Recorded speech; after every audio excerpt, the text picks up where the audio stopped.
Boil that thing. Maybe it needs a little better before you run. But it seems to track that rain.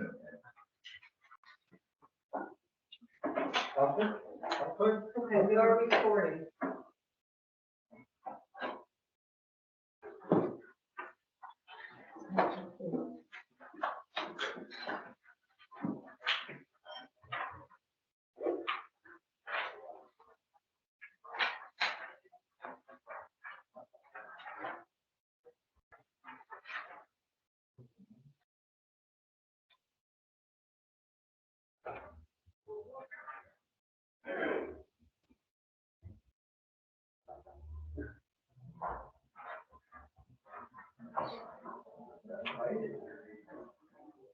Hey Brent, Yes, sir, yes, how are you?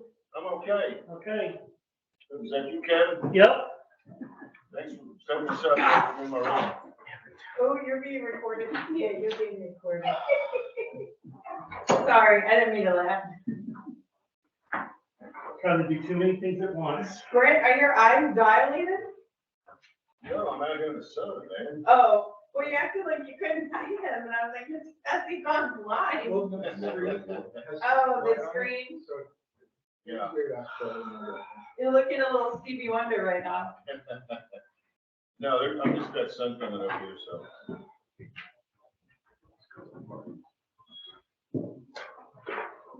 Just get over glasses, that's why they look so weird.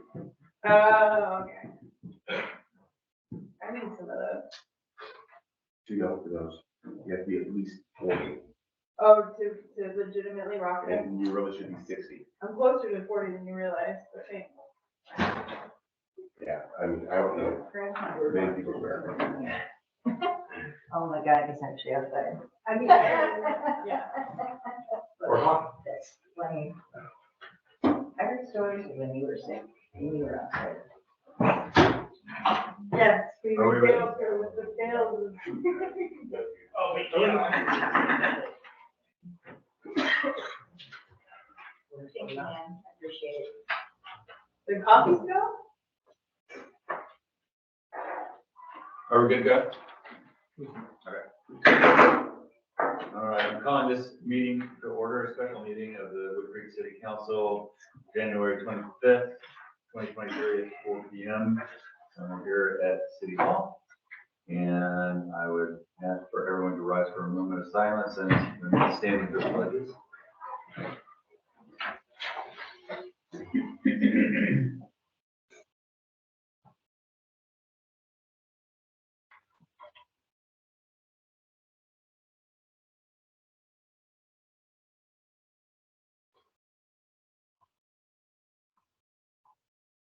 Thank you. I pledge allegiance to the flag of the United States of America and to the republic for which it stands, one nation, under God, indivisible, with liberty and justice for all.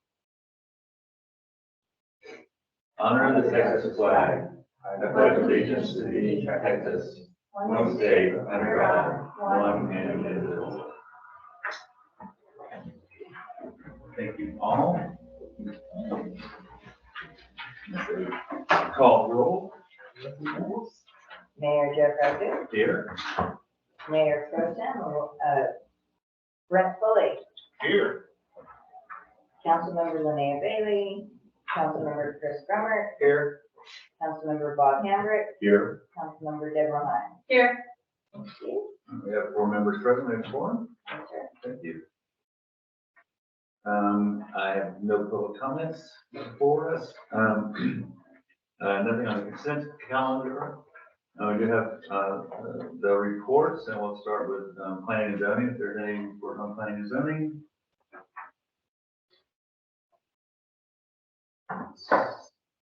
I don't, but Okay. the last person. Is there anything from either of you on planning and zoning? Nothing that I know of at this time, no. I don't think there's anything really since the 25th, since we met in the last. Ordinance review, No report from them at this time. all right, Parks and Rec.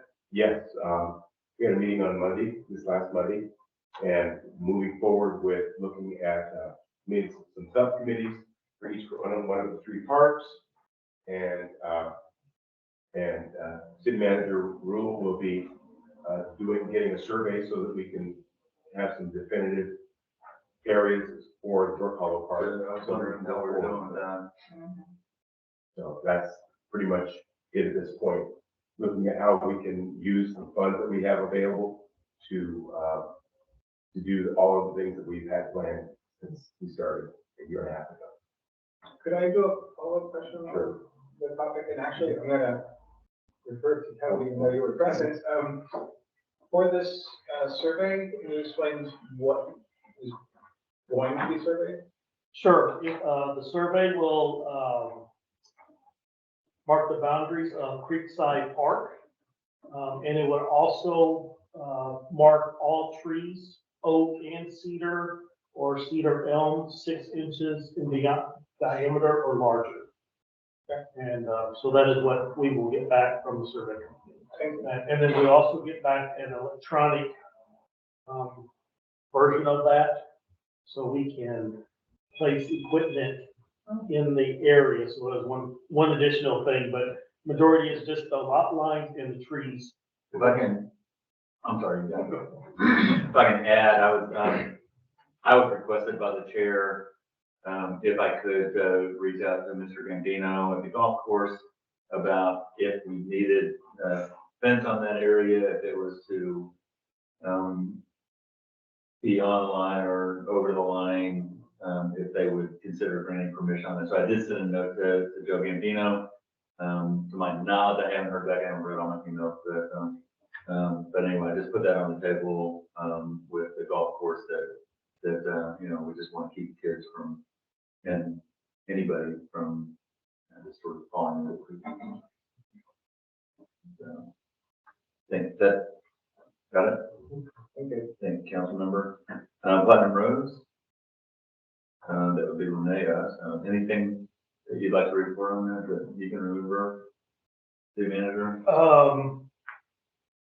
Well, tonight we are looking at the RFP for the chip seal project, but that will come up later in the agenda.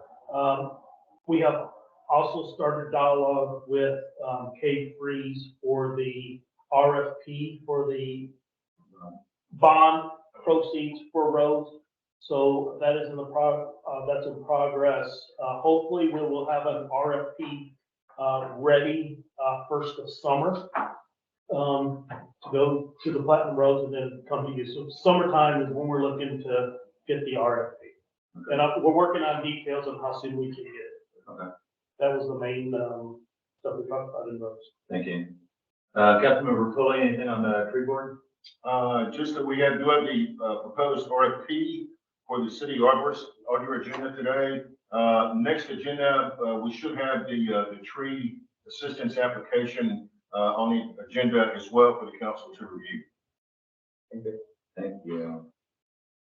Do you want to report on the park view or bring that? Yeah, I'll go ahead and give the report now and then we can discuss items later. But, so the Parkview Green Space project is wrapping up. It's getting really close. We were able to do root excavation on all of the trees. They had roots finding them. We found that. And they were all trimmed up and fixed. All the trees were mulched, composted, and one of the trees was transplanted per request from the people in that area. Essentially, it was assessed and it was growing underneath the canopy of a larger, older tree, and the two were going to be competing for resources. And that tree wasn't going to thrive. It had already shown signs of not thriving, and that how old it was and how long it had been planted there and how small it was. And so that transplant might take, it might not.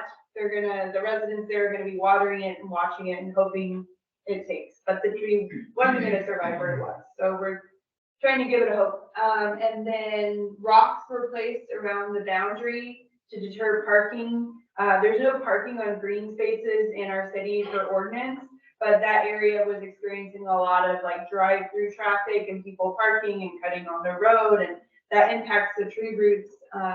So a boundary was placed to kind of discourage parking. All of those services were donated, including the rocks. The only thing the city paid for was the rental of equipment, the compost, and the mulch. So to date, the project has spent less than $600. A picnic table was donated by Camp Young Judea. They redid the wood on it. It's all treated wood. That was placed at the site last week. It is locked in place, so ideally will remain there. A small library, a little library, a free library, like that's what's here, was donated by the Hill Country Spirits. So that will be installed soon. And then we've been taking photos, and so we're gonna release that big announcement once the space is finished. And then you'll see in your packet that there's a couple of agenda items related to wrapping that project up. Thank you very much. City manager. Just have a couple things. Wanted to let everybody know that we have received the funds from Hayes County for the park project, the 200,000. It did come in, late last week, and it is in the bank. So we are, not only are we progressing, in the park but also, monetarily as well. So we have everything in place to go ahead. Last night we had a neighborhood meeting, concerning drainage on Westwood and Brook Hollow. Is that correct? That went very good. Kate Freeze is going back to the drawing board to figure out what they can come up with for that intersection in down Brook Hollow. And so we will be working with that on the Putnam Roads once they come back with some type of proposal. We have been doing committee training the last 2 days here at City Hall for all of our boards and commissions. 11 people have already taken the class. We have 14 that will be taking it tomorrow. Switch that.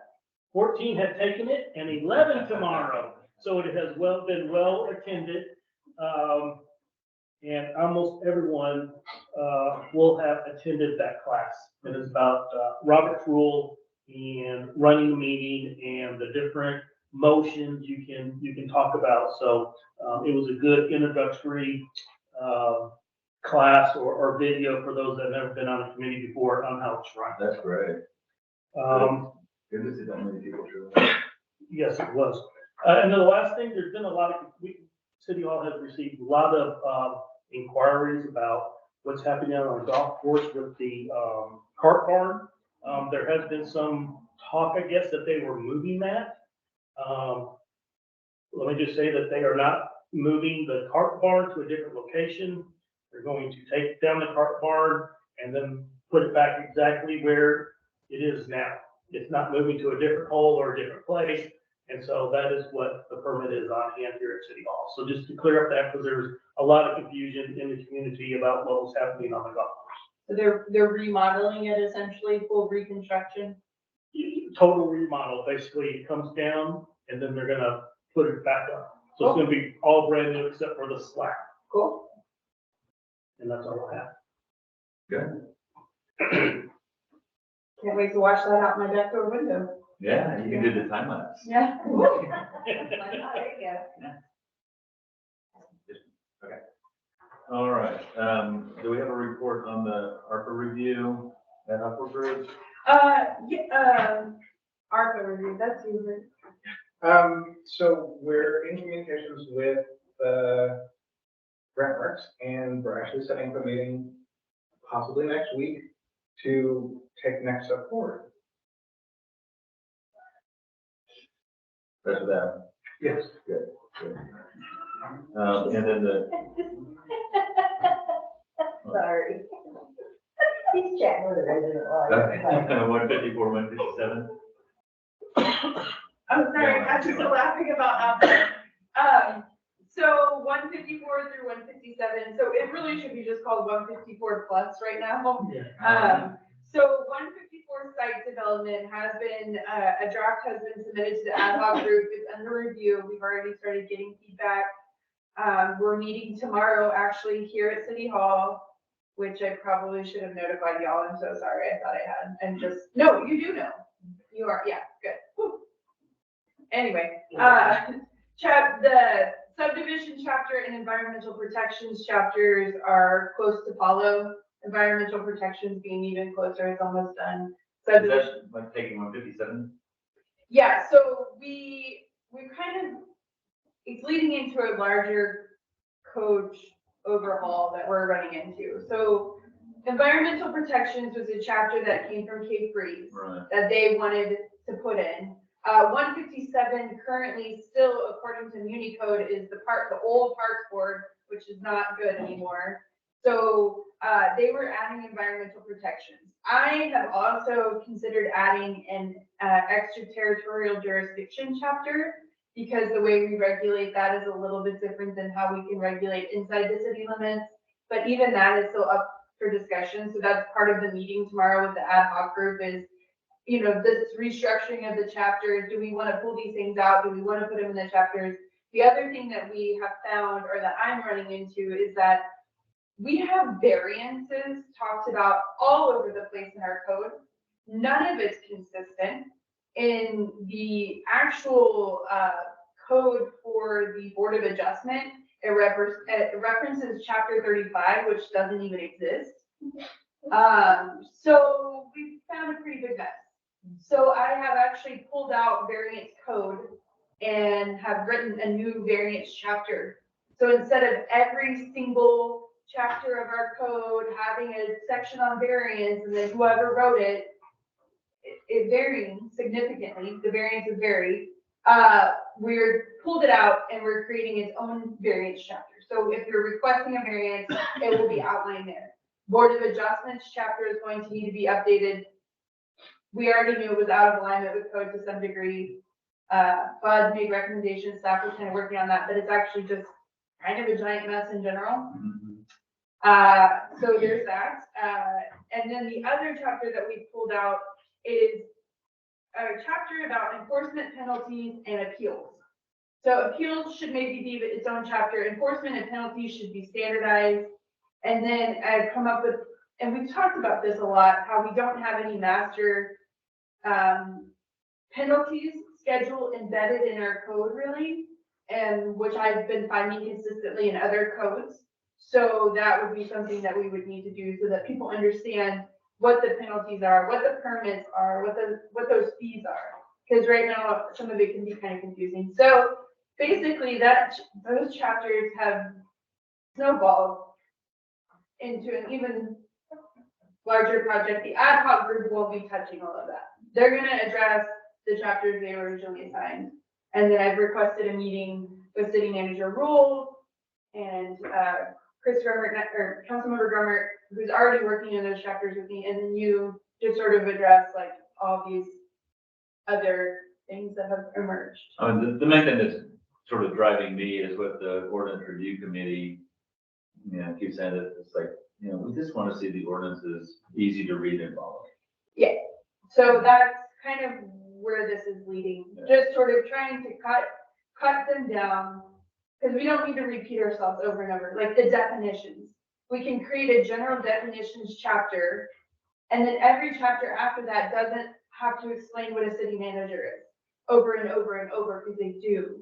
And that's where people's eyes start to go crossed, right? There's 3 pages of definitions for things like street, city, and so it's just, it's a really positive moment. We have a lot of progress.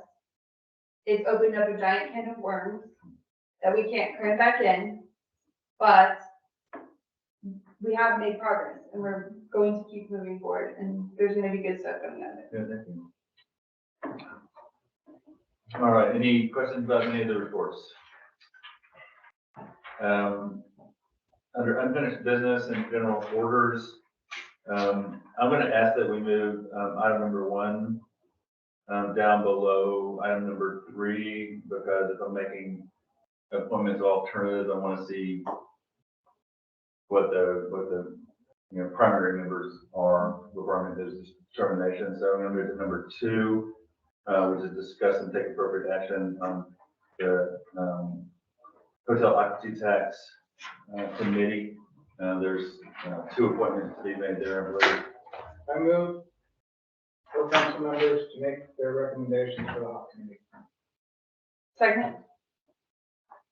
All right, it's been moved and seconded that the council members make their recommendations. Would you like to begin? My recommendation is Aurora LeBrun. Do I make a recommendation too? Yeah, but, let's do one at a time. Okay. Councilmember? May I thank Councilmember Cooley for his second? Yes. Second. I thought we were just gonna do them all together, but yeah. No.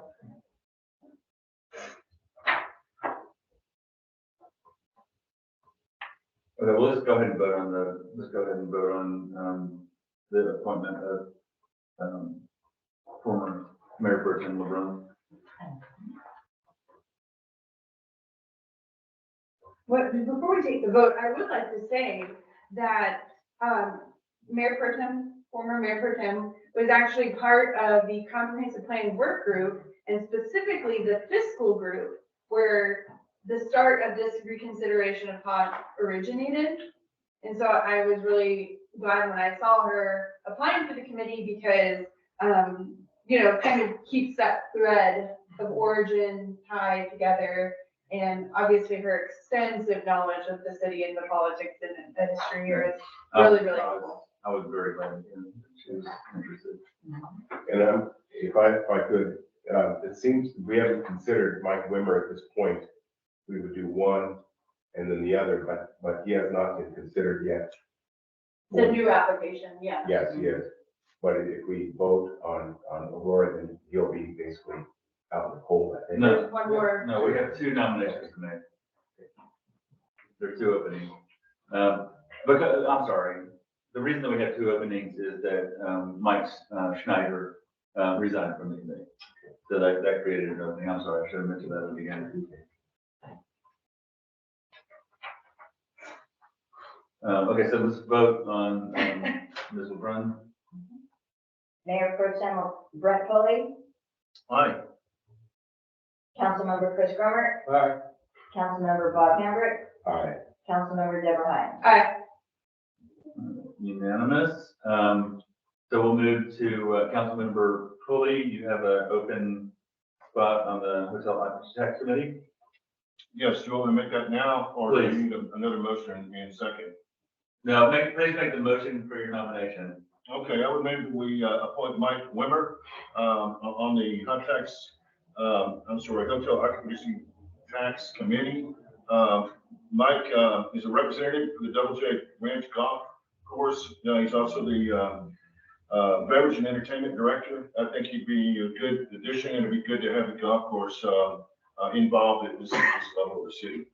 Second. Second by Councilmember Hines. Any further discussion on Mr. Wimmer? Just one thing, I don't think he'd be any more of a conflict of interest than a few of the other people that are already there. Pretty much the same type of relationship that's already there.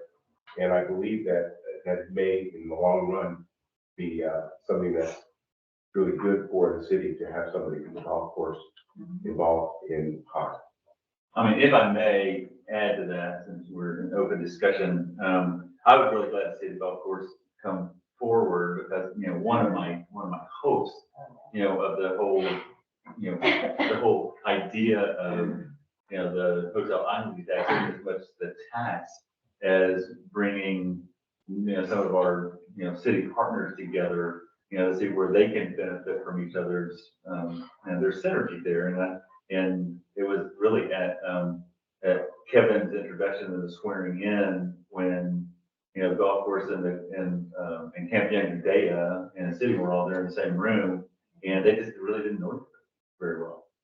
So I'm hoping that this, this sort of grows our community and is a benefit to all. Well, and in my mind, it makes sense that the golf course, CYJ, and then large lodging owners are all on it. Besides the synergy, is just that that's exactly how the tax would get drawn and used, right? Like those are all the main components.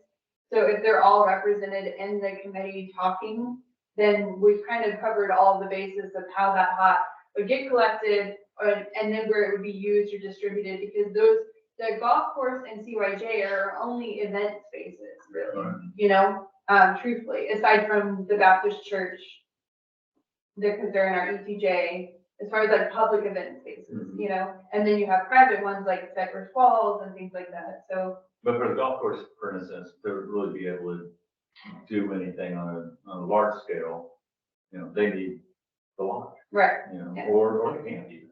But they need, you know, because they don't have any place to put anybody. Right. You know, so they're either, you know, a lot of times they're staying in San Juan. Mhm. You know, so anyway, that's a good thing.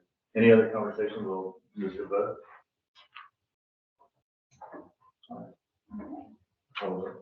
Councilmember Chris Grummer, Aye. Councilmember Bob Hambrick, All right, Councilmember Deborah Hines, Aye. Mayor Pro Tem Brett Foley. Aye. Thank you. All right, third item on the agenda is to discuss and take appropriate action on the tree board. Councilmember Hambrick. yes, I'm going to continue to nominate Nancy Coddington. She's now she's I believe she's a master gardener emeritus, which is because she's been doing this for about 14 years or so. She understands oak wilt, and I think that she would be really a very good addition to this particular board. I second. Seconded by Councilmember Bremer.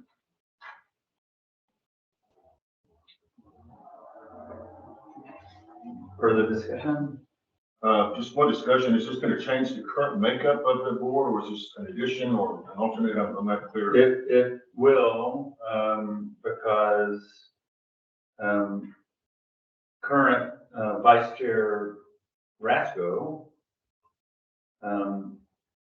is still up in the air, so. And I've talked to her about it, she's fine. Concerned about, the fact that there has been a change on the tree board and the leadership of the tree board, so, she was sort of the, back, she was. The consistency in it. Hmm? She was consistent. Yeah, She was yeah. that consistent. But we got something we got an option on that. So if you don't want to put Ms. Coddington on there, it's your call. And it should be okay. So you were looking at our chart for placement. Do you have any input into this topic? No. So do we have that report from staff on the chart? Because that was, we asked for that in the last meeting, and then we were told to do this today, we would have that We chart. will- Well, this is kind of the chart, isn't it? That is the chart, but it's not, we wanted, before we brought it to council, we wanted all the positions to be full. So you could vote on the entirety of the nominations to go forward. He's talking about something else, actually. So we, the Yeah, other thing, just as a side note, Ms. Simpson, the alternate, had not been attending. I did talk to her directly, asked her about her willingness or, whether she was going to be, whether it was just too busy. She said, no, I definitely want to be on that tree board. I definitely want to stay on. I just haven't been getting the notifications or seeing the notifications. So she said that she was going to talk to Chair Ramos. But as it stands now, there's no open slot on the alternate side.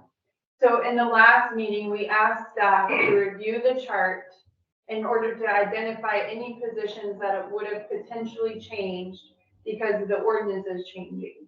Parks, we've already taken care of. We already voted in the last meeting.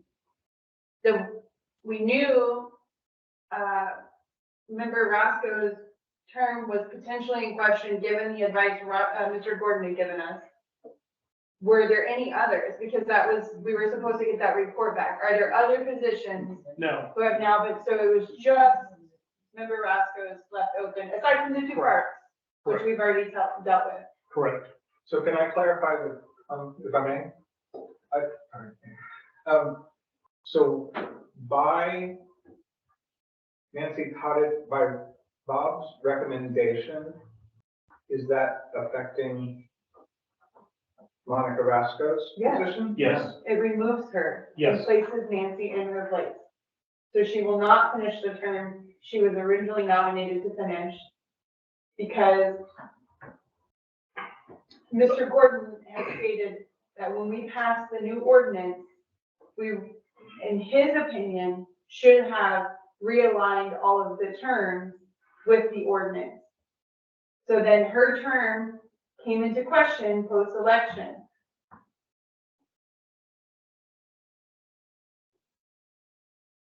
Because the person who appointed her, Was it's a good question, you yeah. appointed her last time, and this time you nominated Dorothy. And okay. so with your nomination of Dorothy, that took Ms. Rasko off. Because she would be following that election cycle. Correct. 1 year. Based on the ordinance that was passed in, I believe, in August. Can you all hear me okay?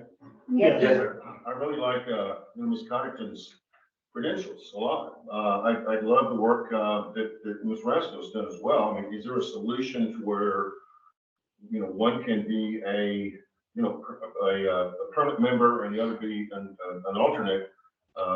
Because we don't really differentiate that much with our alternates, like a lot of parks do. So, I know that, what about Mrs. Jones? I mean, is she still interested in being an alternate? She is an alternate. Right, That was her request that she be made an alternate. Okay. And, I'm jumping ahead in the agenda a little bit, but, there is an answer for, Monica Raskin. Okay. Would you be willing to consider her for parks essentially?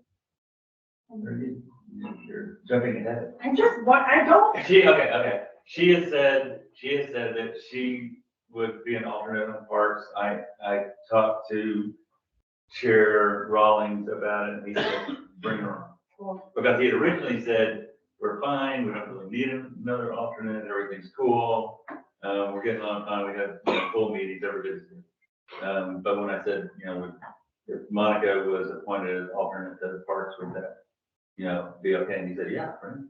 So, Thank you for having that discussion. It makes me more comfortable with making you vote.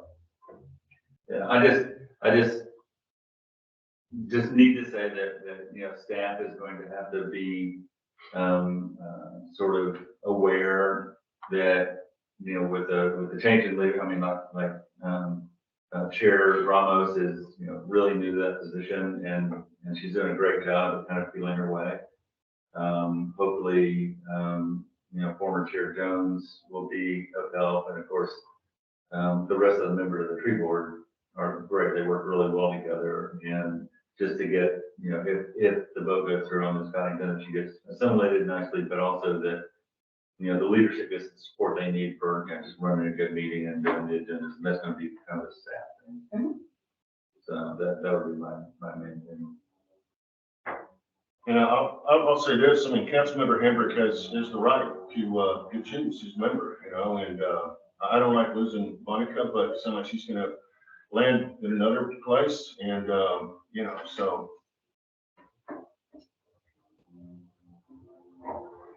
All right, if no further discussion, let's vote on that.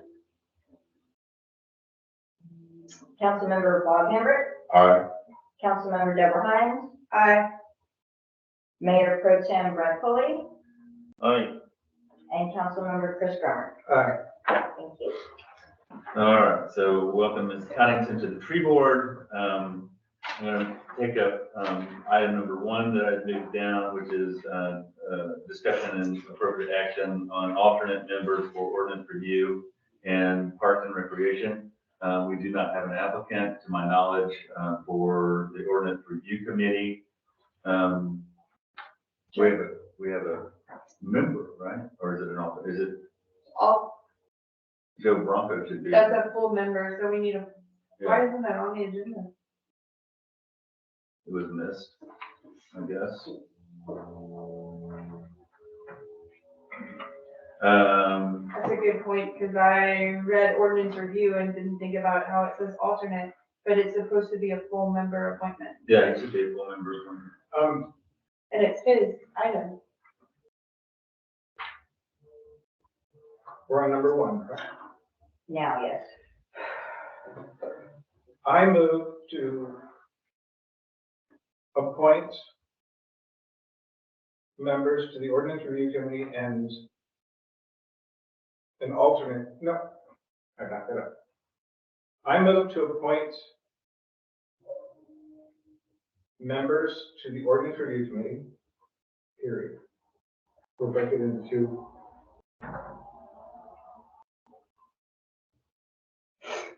Anyone? I'll second it. I feel like it's in alignment with the agenda and just a matter of business. I would agree that we need to wait till next time, in 2 weeks. What? It says to vote and take appointment of alternate members. It does not say full members. And so with Grummett, his is a full member. I would suggest waiting 2 weeks. So here's, Well, what we, I'm gonna go through all the rules, if I may. So I can make the main motion that mirrors the wording here. Somebody can make an amendment, and in an amendment, you can strike a word. How do you feel about that? I move to make an appointment for an alternate member to the ordinance review committee. Okay, we now have two motions on the floor. We've already moved That's true. to appoint a full member.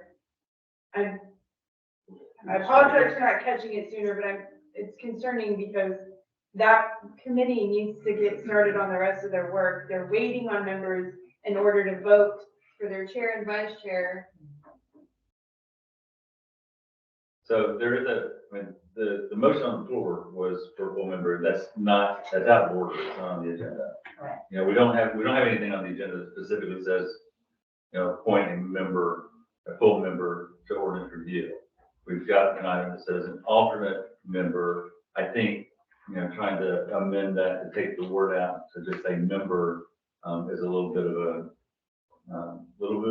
a leap. I don't think so, because in our training, it said that the part of an amendment is you can strike an item or replace a word. Yeah, but in our training, it also said that if you said, you know, I want to appropriate for a police car, and then you say, oh, no, I want to make it a fire truck or a clown car, you can't do that. But it's still. Okay, so can we, since we're in discussion, can I offer a solution that we can do tonight? Which would be to appoint, Mr. Bronco as an alternate and then elevate him to a full member at the There's next no meeting. positions open, technically. The only position that is open is the nomination of Mr. Grummett. Oh, you're right, I'm sorry. No, we have a full position and an alternate position. Oh, true, there's On an the alternate, ordinance. right. On ordinance review. Emma Davenport It's the first alternate. and David Lowe. David resigned, When? like 2 weeks ago. We didn't know. No Well, one's been notified. I don't have that copy. I What's that, those are there? I communicated with David, you know, I shared it with staff. And so, but I'm sorry, he did say that his travels are just more than, you know, he wants to do, and that he would be fine if he was not an alternate. Well, appoint Mr. Bronco as an alternate, and I'm on board with that. Yeah, I'm sorry, I didn't get that. But these are two communication drops that are pretty big. And one, Well, I'm or sorry. So one I- committee. I apologize, it's my fault. I withdraw my first motion. And I now move to vote on the mayor's recommendation for alternate members to the ordinance review committee and Parks and Recreation Board. And I would, ask for a second on that. Second, All right, so alternate members, would like nominated would be Mr. Joe Bronco, or Branco. 2, ordinance review, and Monica Rasco as an alternate to Parks and Recreation Board. Second. Well, we have to, It's somebody else has to move it. I move that we approve Mayor Rasco's request to nominate Joe Branco for the ordinance review committee and place Monica Rasco as alternate for the tree board. Second. No, alternate to Parks and Recreation. She is. Arts and Recreation. Strike tree board, I apologize, Parks and Recreation. I second it. All right, and seconded by Councilmember Hambrick. Any discussion on the alternate selections? You call the vote? Councilmember Deborah Hines, Aye. Mayor Pro Tem Brett Foley, Aye. Councilmember Chris Grummer, Aye. Councilmember Bob Henry. Aye. The vote is unanimous, 4 ayes and nays. Passes, we will move to new business, item number 4. I'd like a motion, allow me to name my recommendations for the hotel occupancy tax committee chair and vice chair. Mayor, Yes, please. I move that we accept the mayor's recommendation for the chair and vice chair positions from its existing members. I second.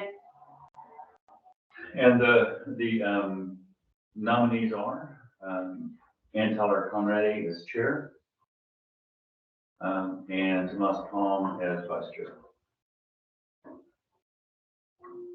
I second. Oh, No, I need a motion to, I need a motion for those 2, right? Or no, that's covered in that motion. Okay. Discussion and then vote. Yeah, so I talked with both, sort of felt them out, met with Ann Tyler yesterday. She has an incredible amount of background in her European facilities here in Wimberley and in Dripping are like sold out all the time. She understands the marketing, she understands the hotel occupancy tax, we work with it through Wimberley, and she's a smart person. Her background is just amazing. I mean, you talked about her house, so I was very impressed with her. I was glad she accepted the offer or the invitation. And of course, pretty much all of us know Tomas. He's a really smart person. I'm not sure exactly where he stands on his SCR ownerships. I know he owned a few. I got something from Parks Chairperson Rawling that he had sort of gotten out of that and was doing that, but anyway, so I'm not sure exactly where he stands currently as far as ownership of STRs, but he does understand it, and he understands hotel occupancy tax, and again, I think he'll be a great vice chair, and he said he'd be happy to do that. I like that they're both citizens, specifically of Wood Creek. And I also like that they're knowledgeable and experienced, but again, don't have any direct benefit one way or the other. So versus like golf course, CYJ, or a lodging owner who would pay the tax, these would be more impartial but knowledgeable people. So I like that. I think that's good leadership. I got feedback, people that said, no, it should be, one of the lodging owners, and I agree. I mean, that was my thinking as well, council member, is that, it really was important to me to have, Wood Creek citizens running a Wood Creek committee. I mean, there's something about having an outside, even if they're in the ETJ, someone from outside the city, just like running our meetings. So it's that was a lot of my driving. I also like the objectivity that they could potentially bring to that position, because they're supposed to be running the meeting for everyone. Right. So if they have no real incentive, one way or the other, to me, that's a benefit. Yeah, I agree, and so I think it's going to be I think it'd be a good committee. I'm glad to see former Mayor Pro Tem LeBron, willing to go on, so another good, 37-year Wood Creek resident, serving that role. And so it was important to me in trying to pull a committee together, first of all, that there were, I didn't want a whole lot of preconceived ideas of what should or would happen, that I wanted to have open minds, and I think we've accomplished that pretty well. And so I'm anxious to get started. I mean, I'll get together with the chair and co-chair. We'll start talking about when we have the first meeting, but I would guess, pretty early in February, have the organizational meeting. I'd like to know, maybe after the meeting, go take it offline, who of the committee have taken the training. So we can get the rest of them in there, but that would be important. But I would like to see something happen, first couple of weeks of February for organizational meeting.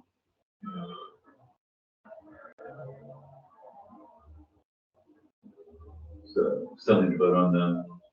Just to He was our second on that. I got Chris as the motion maker and then he was the second. Deborah.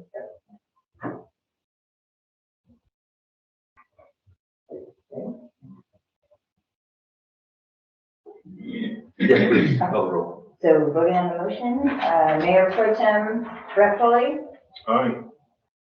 Councilmember Chris Grummer, Aye. Councilmember Bob Hambrick, Aye. Councilmember Deborah Hines. Thank you all. Item number 5, discuss and take appropriate action, we're talking about parking spaces and RVs. If you'd like to bring that motion to the floor. Let me finish my- Mhm. All right, I move that we consider accepting a bid for a parking space on Parkview. I'll second it for discussion. Okay. This was, So in your packet, you will see, Could you give us a page? yes, on page 10, you will see the start of the proposals that were submitted. I queried no less than 10 local companies for proposals. I had several outright denials because the scope of the work was too small. Several people never replied. 4 proposals came in, one of them incredibly late. And I had to request it a couple times. What I found was that, first off, the permeable pavers that were our first pick, our ideal choice, are incredibly expensive. The site work needed to install them is a lot. And what I was told by an expert out of Houston was that we would be better benefited as a city if we were to gather a bunch of these type of parking spaces together and pay for it in a lump sum, but you're still looking at $30,000 to $40,000 spent on parking alone. That's the kind of like contract pool these people are looking for that drives the price down to where it's like a reasonable amount. So anyway, what you see in the packet is businesses, smaller businesses bidding out the projects, right? And so you see how expensive it is for some small parking spots. I, at this time, would like City Council to consider only accepting page 2 of Hill Country Land Improvements bid. It's page 11 in your packet. So it's the second parking space, a parallel spot of 10 by 30 at $2,850. And this is not a permeable paver, it's just a regular parking space, the site work needed to install it and to prep the ground and do it properly. The budget we have is $5,000 total. We've only spent with the plaques for the donations about $600. So we could install this parking spot only, right? Not the other one. The reason why the parallel spot is important is because, first off, this green space, this neighborhood is very small. Their streets are 1 lane for the most part, and there's nowhere for service vehicles to park. And if anyone has a guest or more than one guest, there's nowhere for those people to park. And so this parking spot could be fit reasonably along the trees, along the road, and allow a place for service vehicles to park. Box trucks, moving trucks, appliance trucks. That's why the size is 10 by 30. You could also, in theory, fit 2 small cars. You could fit a truck and a trailer. So it allows them some flexibility in use of their neighborhood and installs actual parking, because technically by ordinances, green spaces would have to have parking spots to be able to park in them. And then this also protects the trees in that area because it gives a designated parking spot, which will deter people from just parking all over the roofs. So that is the request. Again, the citizens of that area asked for this. This was their primary ask, was parking. This is what kind of started this entire project, was that they have been working on this green space and it keeps getting destroyed because people are driving all over their plants that they put in. So that is the thing I would like council to consider at this time. I can ask, is this a unanimous thing for all of the people that live in that particular area? So we've held 3 meetings now. The first meeting, we had good turnout. I would say, I don't have my numbers in front of me, but I can pull it up. But there was like 10 people maybe. There's like 15 houses total. So that's a good show up. In that meeting, we took recommendations for what they wanted. Then we created a survey that was distributed by paper and online. Surveys were brought in and they voted on what they wanted. And the parking was top. That is what was most important to them. 1, to stop parking all over the green space. And then 2, to install actual parking so that there's a better way for their community to use that green space. So unanimous, is anything ever unanimous? I mean.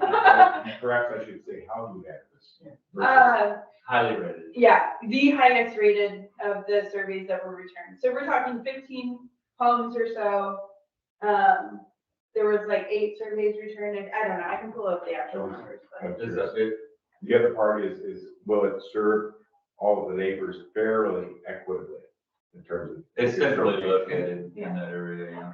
And so when you pull in, it's a one-way around this green space, so it would be located on the way you pull in.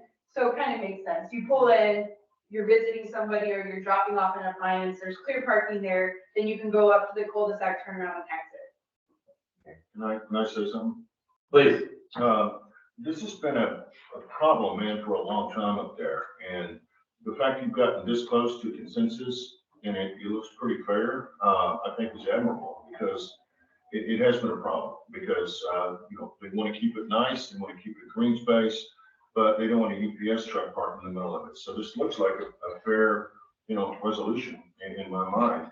I had just one question. It looks like they're using a 3/4 inch of decomposed granite. I mean, so is it going to be semi-permeable? I mean, it doesn't look like they're paving it. Or am I misreading that? Yeah, there's no pavement, it's all permeable. Yeah, okay. It's just not those pavers.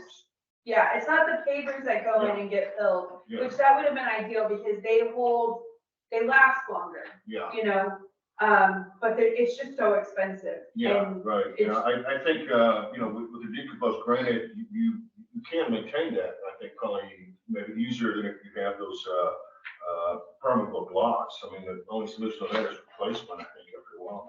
But I think the fact you've gotten this close on a problem that's been this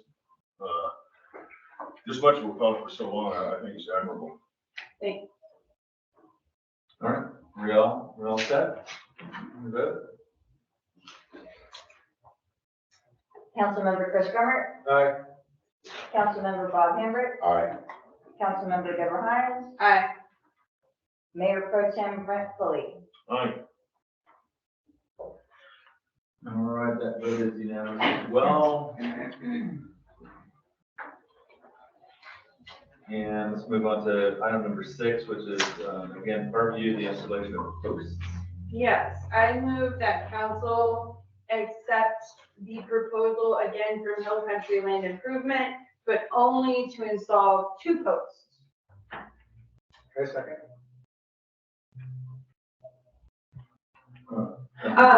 So this proposal originally was for all the potential posts needed in the area, since we're decreasing the amount of parking.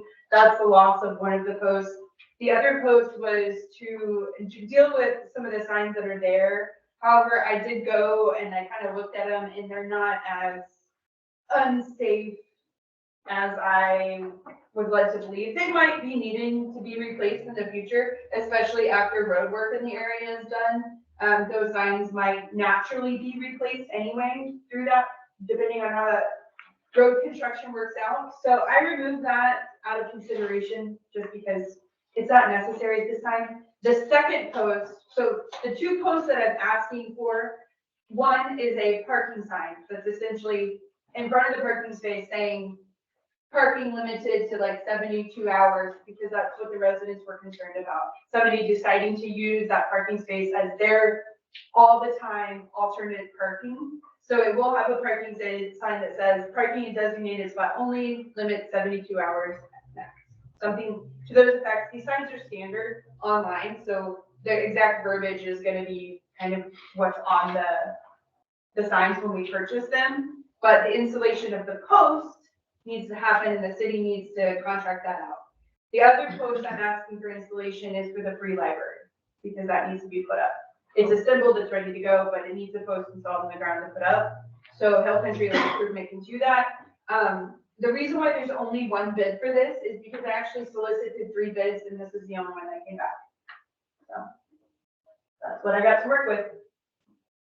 And that's the same guys that are gonna do the, Yeah, the parking spot. yeah, So right. we've approved the parking spot for them to install these 2 posts, especially the parking post kind of makes sense to me. The little library is a little bit more of a stretch, but I mean, Can I speak real quick? Go ahead. I think it's essential that we have that there, because, I've seen a situation up there where folks will just kind of take over a parking area, and, it becomes their parking area. So I think that is a good idea, you know, to kind of make sure that that is a shared, space for when folks need it. The post for the library, I'm certainly in favor of that, because I use this little library over here all the time from the city hall. And I think Golden, certainly enjoy it as well. I have one last comment. I think 72 hours is a lot. 24 hours seems even more appropriate, because if you're gonna be there, I can bring in my little mobile home and sit it there for 3 days and nobody will say anything, and that sort of thing. And I think somebody could. Setting up for momentum. yeah, so we had this discussion with them, and I originally was like, okay, 24 hours.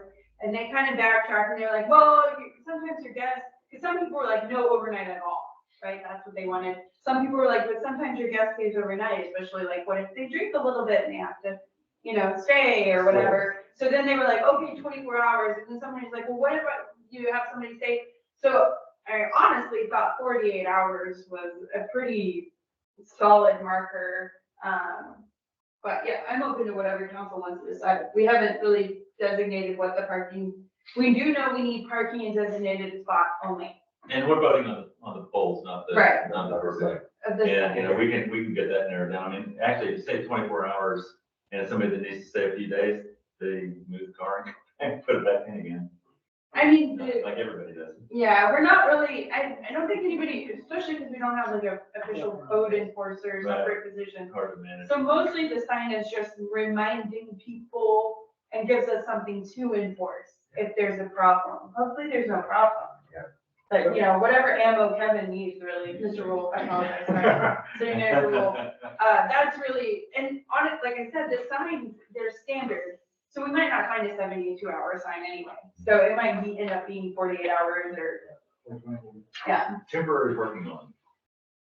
Yeah, something like that, whatever signage is available. And so with those 2 poles and sorry, I was gonna do math real fast.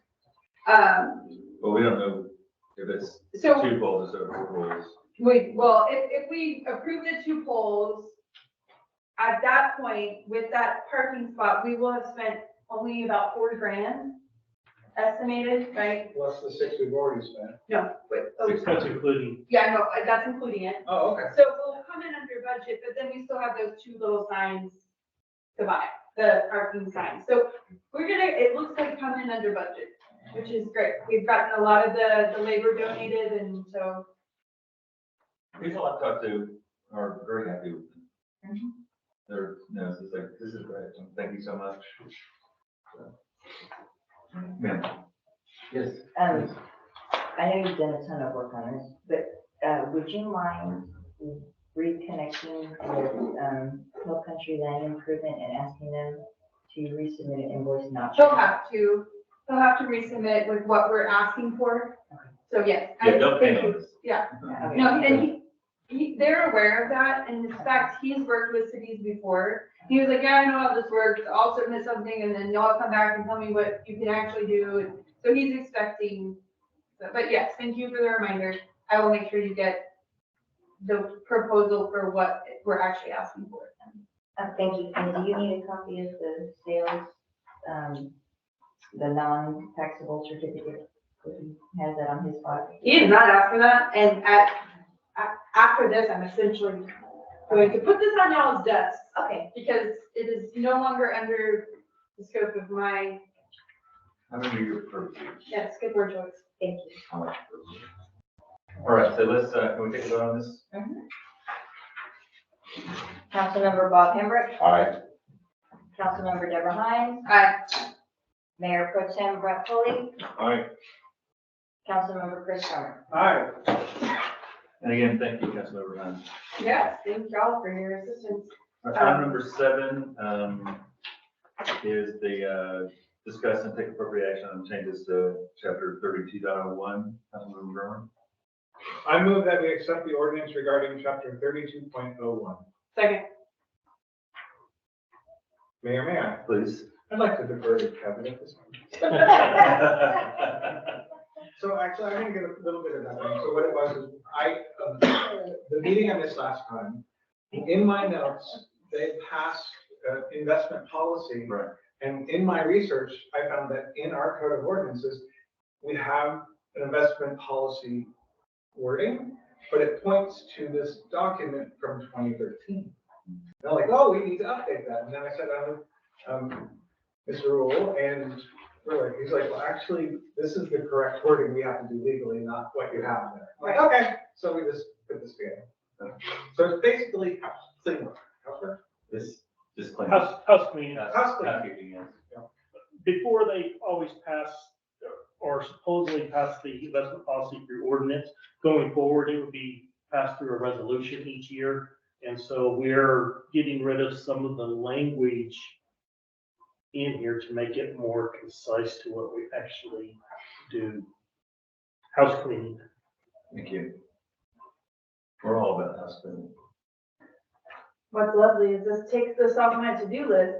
Yeah. That's crap in the code. So we have a motion on the floor, seconded. Any further discussion? We'll take a vote on chapter 32.01. Okay. Councilmember Deborah Hines, Aye. Mayor Pro Tem Brett Foley, Aye. Councilmember Chris Summer, Aye. Councilmember Bob Hembrook. Aye. Great, thank you. Item number 8 is the request for proposal for residential street chip seal project. Anyone would like to take that motion forward? Yeah, so I move that we approve the RFP for the residential chip seal project and instruct staff to post it appropriately. I second. Seconded by Councilmember Grummer. City Manager Rule. Okay. This was before the Platinum Roads Committee, this past meeting. I believe it passed unanimous to be sent to you. They were very happy with the language changes that we have done.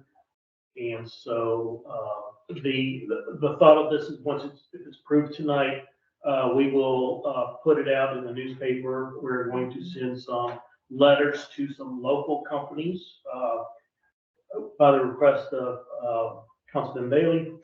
And we were also posted on, Civcast, I believe is the engineering, website that everybody goes to look at RFPs. We will receive the RFPs around a month from now. We will have a 4-person committee for that to review those RFPs. And then we'll be bringing the results back to council for hopefully approval of a contract or going forward with a recommendation.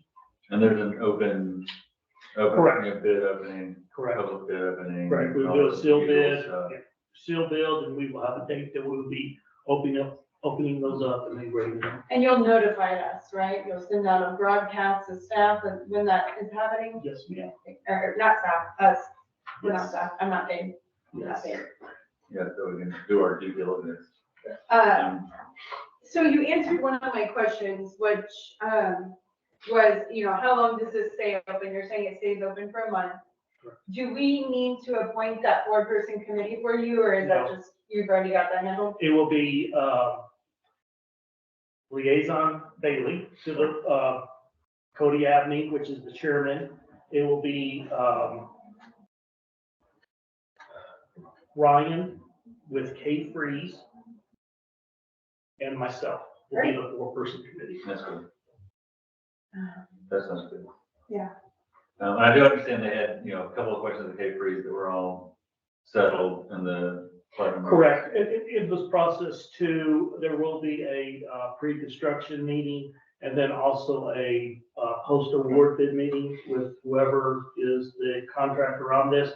And so there's going to be plenty of communication on what is expected with this chip seal project. And I believe, and I'm sorry, I forgot his name. He works for Hayes County.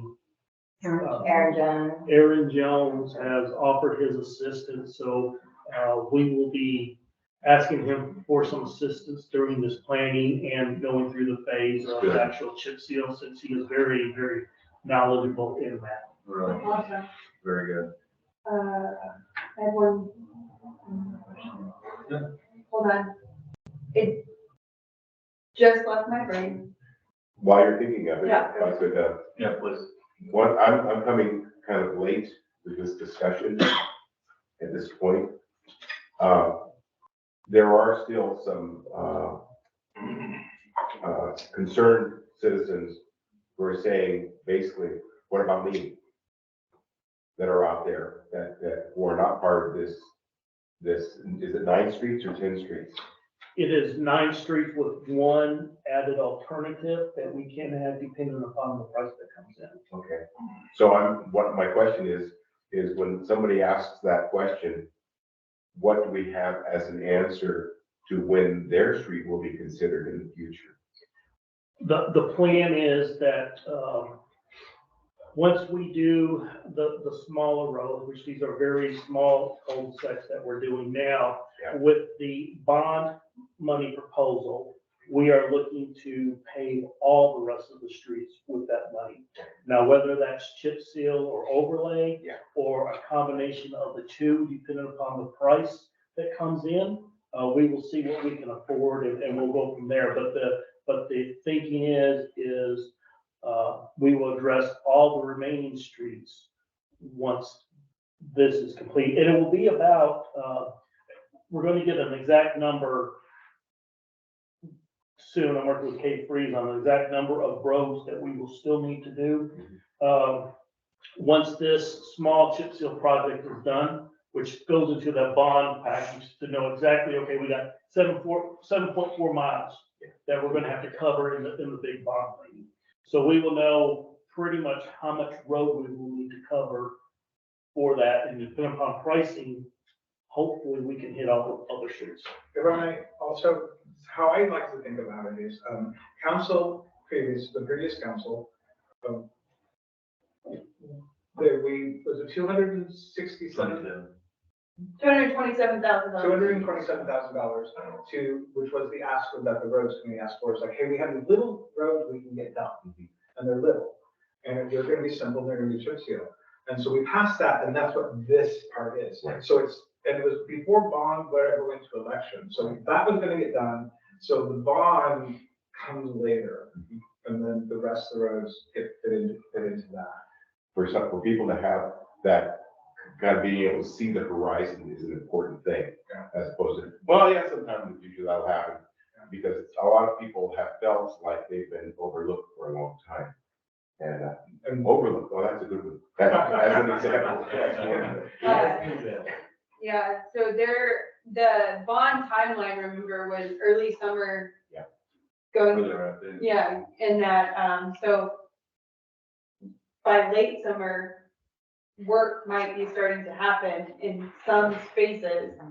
If, We're gonna push it. Late summer. yeah, late summer, Like- and that was if Late summer. we get the proposals in, if Yes. it comes in, you know, we've got the right amount, if we, get it funded, which they said is like another 30 days after. So it could line up late summer, early fall, something is starting to happen. You don't have to fund it all at once. So the move might be to fund a chunk of work, right, first, and then, right, or. I think one of the things. We will issue bonds all at one time. The question is if we issue them before we start or after we start. That's not what bond council told us. I don't know here.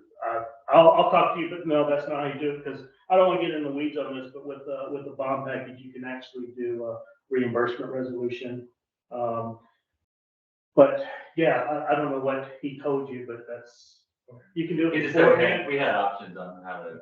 Yeah, there's different timing. There's no certain time that you have to issue, well, there is because of the bond, but we'll be well within that time frame for the bond issuance. I'm gonna go to another topic actually on this issue, which is, I'd like to point out the map on 144 of our packet, page 144 of our packet. It's way buried in there under all that stuff, but that shows us exactly which roads they are and what they look like and how small they are. And Bunch so, of cul-de-sacs. yes, And then Cotton and Vale decided to do the chip seal because these roads get less traffic Oh, and absolutely. it would be more affordable. That's a given. And chip seal is easier to maintain in that you can do it again and it's cheaper. I remembered my question. Is it on this topic? So I love that you mentioned that you're gonna send letters to local companies, because when I was seeking these bids for these parking spots, calling local companies, one of the things I heard over and over again was, man, I've been trying to bid on things for your city to improve your roads. Y'all got some bad roads over there. I never get contacted for bids for y'all. Mhm. Which I was like, what? So I'm glad that y'all are taking that initiative, and I'd like to recommend, and you might already be doing this, considering Myers Construction. They want to put in the bid, they're more than Well, you welcome. said you were sending letters to local companies. We'll put them on our list. They probably are.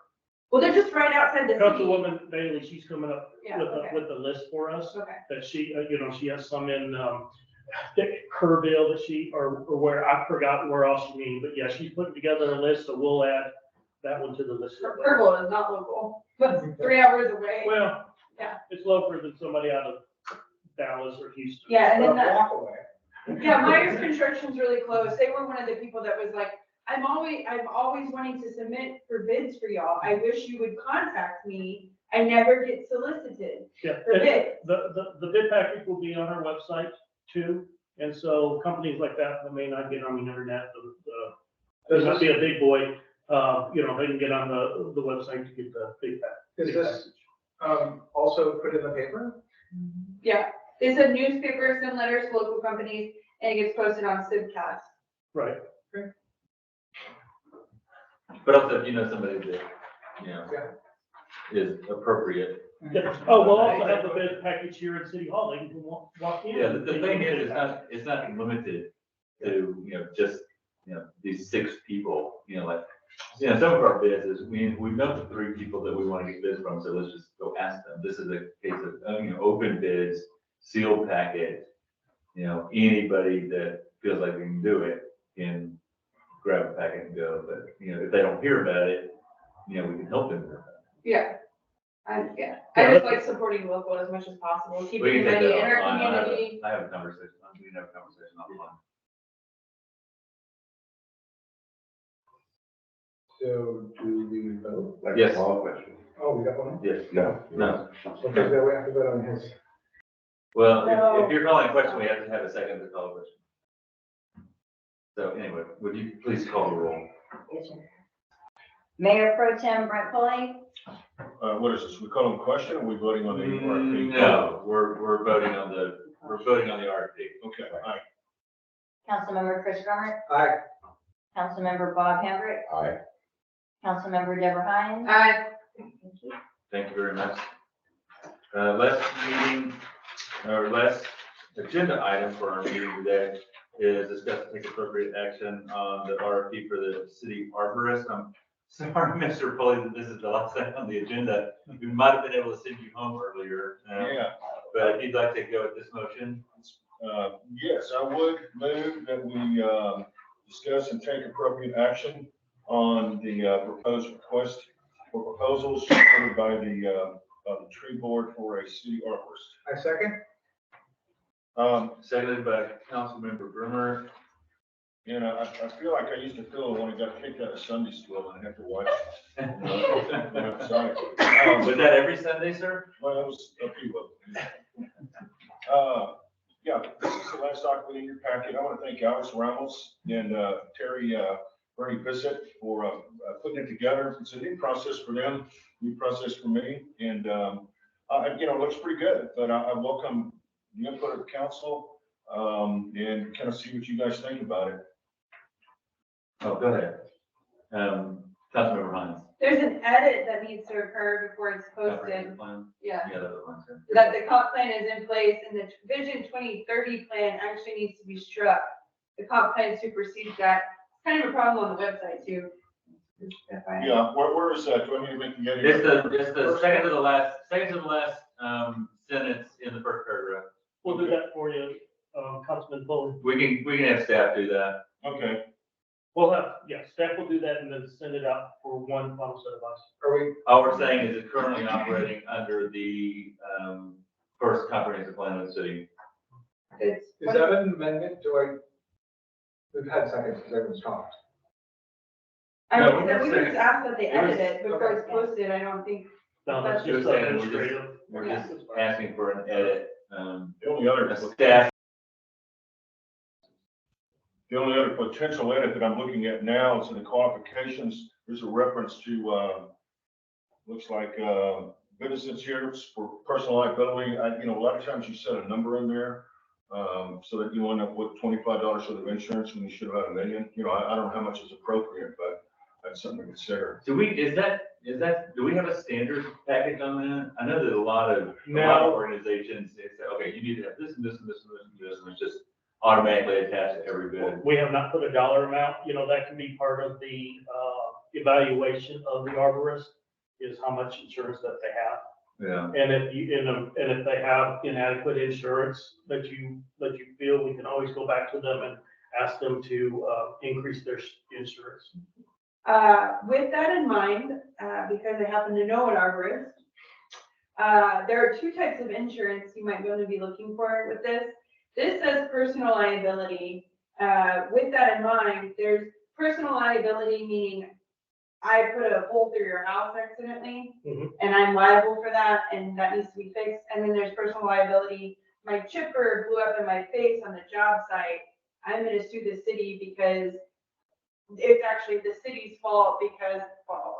So you want to make sure that they carry the full coverage to cover themselves in the event that they get injured or their own employees get injured, and then coverage of any property they're working on. There are two different types of insurance. And a lot of them do not cover their employees or themselves. So. We may want to require workers' comp because then that kind of takes it out of them being able to sue the city. They're pretty much limited to that. But I'm sure there's a standard insurance package that we maybe can come up with. That's the only thing that caught my ear. But and you are right, council member, that needs to be looked at. So our procurement policy requires the workers' comp part, but it doesn't say anything about the owner of the business getting injured, right? But usually that's covered under workers' comp. So anyway, just something to consider when you're looking at specifically arborist type insurance. I've messed up your property, or I cut my finger off. Excuse me.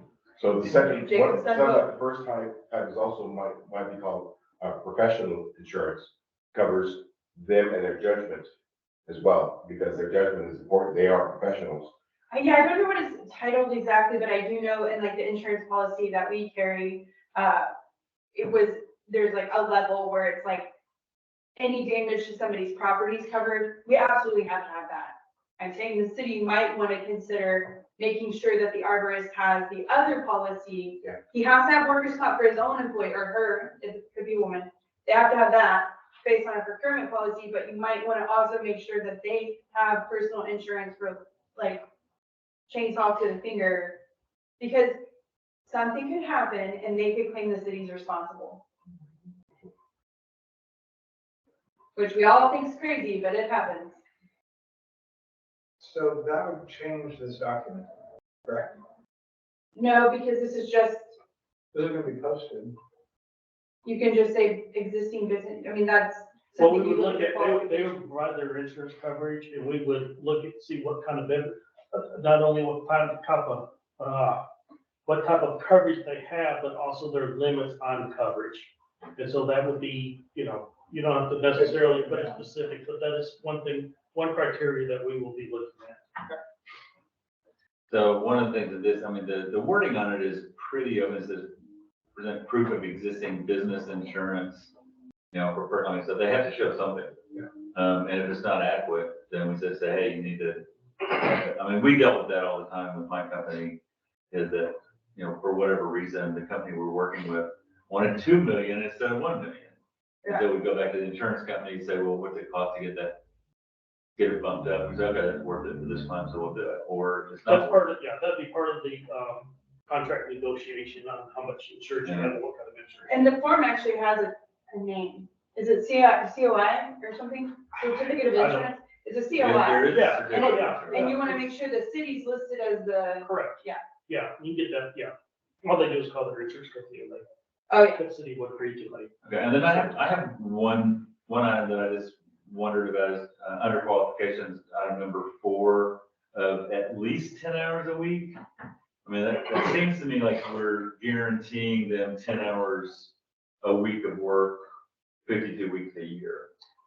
We wanted, I believe, and Councilman Pulley, correct me if I'm wrong, but we want them to expect that they could work up to 10 hours a week rather than, oh, I'll do this for an hour or 2 a week. So expected scope of work up to 10 hours a week. Correct, because of the limitation. Well, up to as opposed to at least, because this says at least. It does seem a lot. I mean, So, I can't go to the bathroom, can I? Nope, that closes forum. Oh, we fine. we can take a short recess. Recess at 5:20. There's cookies in there. 21? 5:20 or 5:21? Oh, I got 21.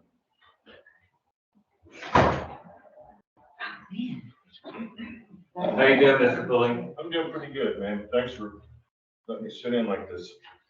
Thanks for being here, because otherwise we'd be home. What's that? So thanks for being here, otherwise we would be at home Yeah, that's true.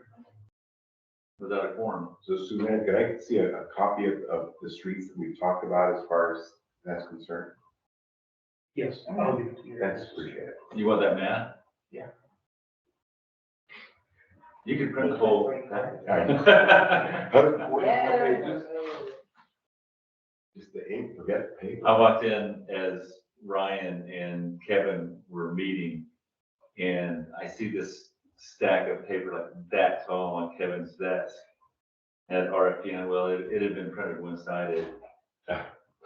Because Ryan's was about this big, and I said, why is Ryan so much smaller than you? It's a 2-sided versus 1-sided printing, but it was a tall stack. Yeah, it is very, very thick stack. I'm so sorry about that. I I tried to wait. am perfectly fine. A 4-minute recess is The paper towels are out. I put a roll underneath, but I didn't mess with the bar. Sorry. Thank you. Hard to get good house cleaning, keeping these days. Yes. Actually, that's my job. In the women's restroom? All right, let's come back into session 5:23. We were discussing the RFP for city arborist and the amount of apparently guaranteed time per week for the arborist. Is there wording that, gets us the 10 hours, with, like, because that's not up to, because then we need it for 12 hours, then that, for her, that sort of takes it a different direction. So when I read the sentence, I read service for at least 10 hours a week, and then after that it goes on an as needed basis. So it kind of, it's trying to put both ends of it. It needs to strike the and. I think that would fix it. I think you need to be careful though, not say at least 10 hours a week, because that can be interpreted as you're guaranteeing them 10 hours. Right, I mean, it's got a 10-hour week retainer. That's why I'm saying if you strike the and, so it reads, the applicant must be available for consultation and service of at least 10 hours a week on an as-needed basis. So it implies that they shouldn't take the job if they don't feel like they have the availability to dedicate 10 hours as needed. That makes sense. So So should by we striking the and, it says we may need you for up to 10 hours a week, on call. So, But we may not. I mean, if we don't call them at all, As needed. as needed, so. I You mean, could so- also change the must and say should instead. Yeah, That allows more flexibility. I like that, changing must to should. You may want to change of at least, maybe say of approximately. I don't know. That's what I was going to come up with. The Approximately applicant 10 should hours. be available for consultation and service for approximately 10 hours per week on an as-needed basis. Yeah. I like That that. Sounds like it covers it all. All right, so do we have that wording? Oh, I'm still writing what you said. Okay, the applicant should be available for consultation and service for approximately 10 hours a week on an as-needed basis.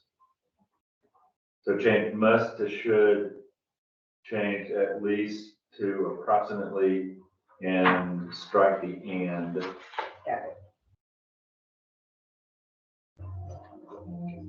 So with those edits, are we okay with the other edits? Y'all hit all the points that I've had questions about. Okay. Any other conversation, any other discussion? All right, so if we could call the roll, please, Madam Secretary. Councilmember Chris Gart, Aye. Councilmember Bob Lambert, All right. Councilmember Deborah Hines, Aye. Mayor Pro Tem Brent Foley. Aye. Great, unanimous. I will ask for a motion to adjourn. I move that we adjourn. I second. Are adjourned. Thank you very much. Yes, all right. Thank you again, Mr. Pulley. Sorry. Go home, Yeah. go home and lie down. We'll clean that up. I'll see you later. When? Great meeting. But like when? Thank you. I kept trying to do this, so it was probably. Distracting me during a professional meeting.